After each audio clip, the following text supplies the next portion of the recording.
क्या एक छोटा सा पड़ोसी देश भारत के जांबाज सैनिकों को खुली चुनौती दे सकता है? क्या चीन और पाकिस्तान की शह पर सीमा पार एक ऐसा चक्रव्यूह रचा जा रहा है जिसका मकसद भारत की अखंडता को चोट पहुंचाना है? और सबसे बड़ा सवाल यह कि क्या दिल्ली दरबार के एक बड़े फैसले ने दुश्मन खेमे में खलबली मचा दी है? नमस्कार, आज की इस बेहद संवेदनशील और हाई वोल्टेज रिपोर्ट में हम आपको सरहद की उस जमीनी हकीकत से रूबरू कराने जा रहे हैं जिसने पूर्वी सीमा पर तनाव को चरम पर पहुंचा दिया है। पिछले कुछ समय से हमारी अंतर्राष्ट्रीय सीमा पर जो कुछ भी हो रहा है उसने हर एक भारतीय को सोचने पर मजबूर कर दिया है। यह कहानी सिर्फ कंटीले तारों की नहीं है, बल्कि यह कहानी भारत के आत्मसम्मान, संप्रभुता और हमारी सेना के उस पराक्रम की है जिससे पूरी दुनिया कांपती है। सरहद पर भड़का तनाव और दिल्ली का बड़ा एक्शन, पूर्वी सीमा के बेहद संवेदनशील और रणनीतिक इलाकों से जो खबरें आ रही हैं, वे किसी भी देश प्रेमी का खून खौलाने के लिए काफी हैं। भारत सरकार और हमारे गृह मंत्रालय के कड़े निर्देशों के बाद सीमा सुरक्षा बल की निगरानी में वहां पर अत्याधुनिक स्मार्ट और एंटी कट कंटीले तारों की फेंसिंग का काम युद्ध स्तर पर चल रहा था। यह फेंसिंग भारत के लिए इतनी जरूरी क्यों है, इसे समझना बेहद आसान है। हमारी सीमा का एक बहुत बड़ा हिस्सा ऐसा है जहां नदी, नाले और घने जंगल हैं, जिसका फायदा उठाकर आए दिन अवैध घुसपैठ, तस्करी और राष्ट्र विरोधी तत्वों की मूवमेंट होती रहती है। इसी पर पूरी तरह से लगाम लगाने के लिए भारत वहां लोहे और कंक्रीट की मजबूत दीवार खड़ी कर रहा था, लेकिन सीमा पार बैठे हुक्मरानों और वहां के कुछ कट्टरपंथी उपद्रवियों को भारत की यह सुरक्षा व्यवस्था फूटी आंख नहीं सुहा रही थी।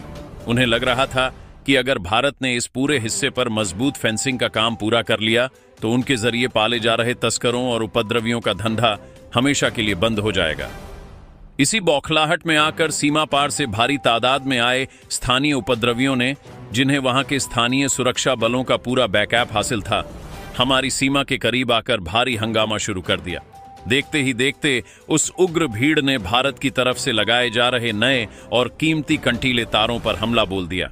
उन्होंने न सिर्फ सरकारी संपत्ति को भारी नुकसान पहुंचाया, बल्कि हमारी सरहद के भीतर घुसने की हिमाकत करते हुए उन नए लगे तारों को उखाड़कर जमीन पर फेंक दिया। उस वक्त हमारे जवानों ने बेहद संयम और कूटनीतिक सूझबूझ का परिचय देते हुए स्थिति को और ज्यादा बिगड़ने से रोका और बातचीत के जरिए शांति बहाल करने की कोशिश की। लेकिन भारत की इस शराफत और संयम को सीमा पार बैठे लोगों ने हमारी सबसे बड़ी कमजोरी समझ लिया। उस घटना के बाद से वहां के कट्टरपंथी तत्वों और फ्रंटलाइन सैन्य अफसरों की हिम्मत इतनी ज्यादा बढ़ गई कि वे अब सीधे तौर पर भड़काऊ बयानबाजी पर उतर आए हैं।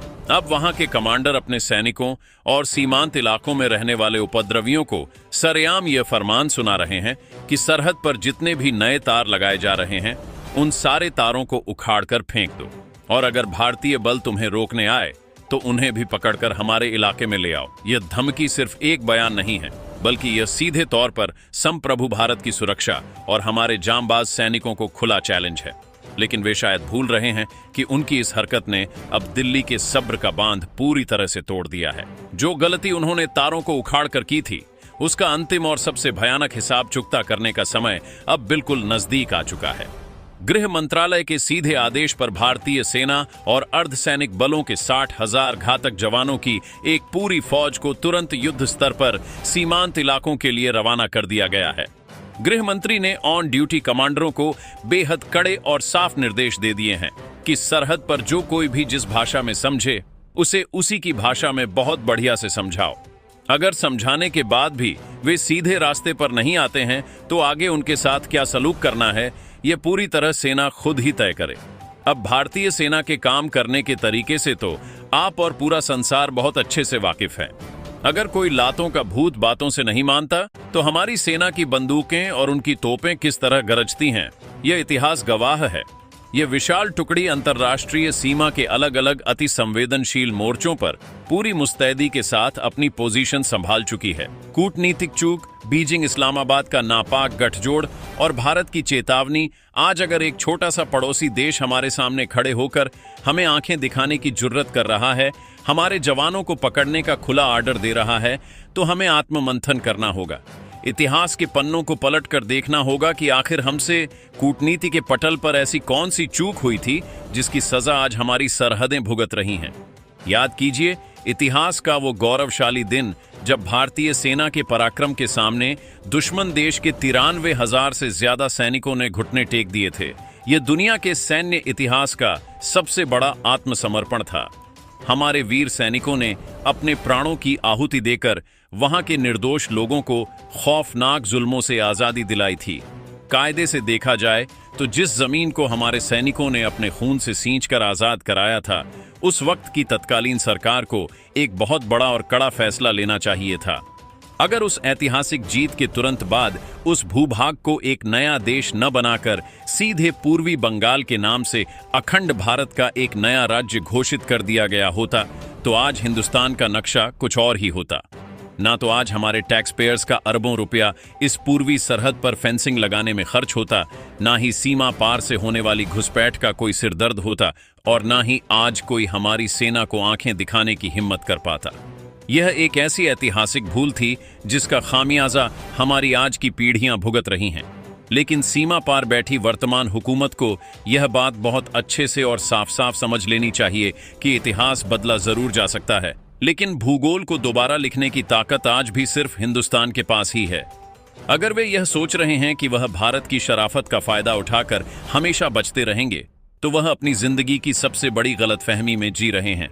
जो देश अपनी सैन्य शक्ति और अदम्य साहस के बल पर दुश्मन का नामो निशान मिटाकर एक नए राष्ट्र का निर्माण करवा सकता है, उस महाशक्ति के लिए आज के दौर में वापस उसका नक्शा बदलकर उसे पूर्वी बंगाल में तब्दील करना कोई बहुत बड़ा या नामुमकिन काम नहीं है। भारत ने हमेशा पड़ोसी धर्म निभाया है, लेकिन अगर हमारी पीठ पीछे बार बार धोखा दिया जाए तो नया भारत पुराने पन्नों को पलटने में तनिक भी संकोच नहीं करेगा। अब वक्त आ चुका है कि सीमा पार बैठे उन तमाम भारत विरोधी रणनीतिकारों को उनकी असली औकात और भारत की वास्तविक सैन्य क्षमता का एहसास कराया जाए। अगर आप इसके पीछे के जियोपॉलिटिकल यानी भू राजनीतिक चक्रव्यूह को समझेंगे, तो आपको साफ साफ दिखाई देगा कि इसके पीछे उनका अपना दिमाग नहीं है। इसके पीछे असल हाथ बीजिंग और इस्लामाबाद का है, जो पिछले कुछ समय से वहां की जमीन का इस्तेमाल भारत के खिलाफ एक परोक्ष युद्ध के रूप में करने की नापाक कोशिश कर रहे हैं। खुफिया रिपोर्टों के मुताबिक दुश्मन देश की खुफिया एजेंसी और पड़ोसी देश की कम्युनिस्ट पार्टी पिछले कई महीनों से वहां के भीतर सक्रिय कट्टरपंथी संगठनों और कुछ सैन्य अधिकारियों को भारी फंडिंग और हथियारों की सप्लाई कर रहे हैं।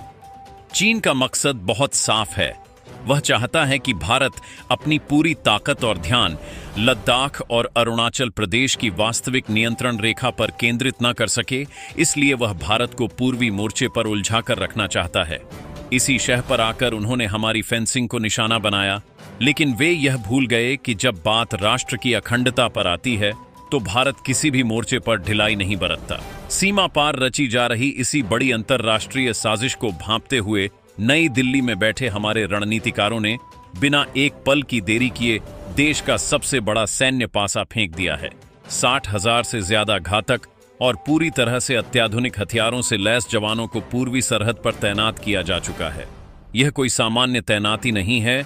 इस टुकड़ी में सेना के उन घातक कमांडो और जवानों को शामिल किया गया है जो किसी भी विषम परिस्थिति में दुश्मन के छक्के छुड़ाने में माहिर हैं।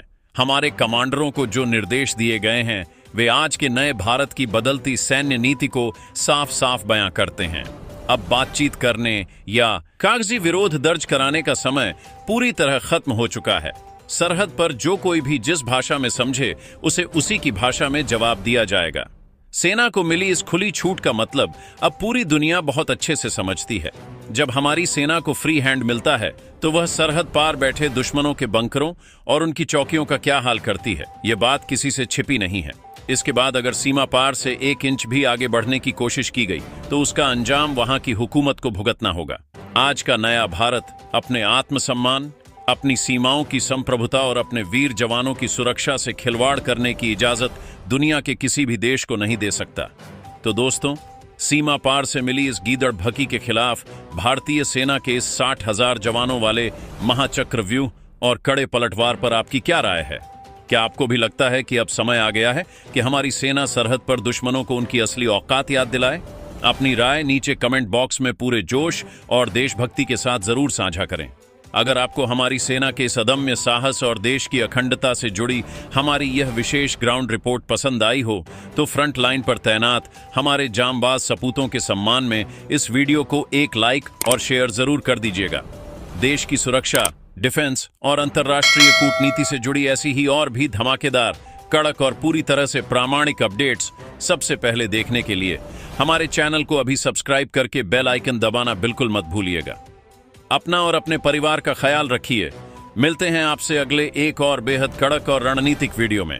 तब तक के लिए पूरे जोश के साथ कमेंट बॉक्स में लिखिए और मेरे साथ बुलंद आवाज में कहिए, जय हिंद, भारतीय सेना।